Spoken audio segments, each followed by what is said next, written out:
Nice throw and catch to Brandon Ayuk down inside the 15.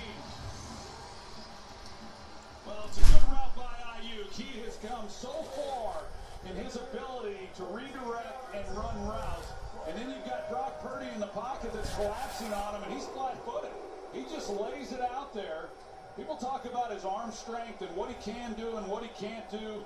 Those are some of the things that just don't get noticed by a lot of people out there with people in his lap, and throws a perfect ball to Ayuk. 49ers have run twice as many plays in this game as the Jets. That's what Robert Saleh was talking about.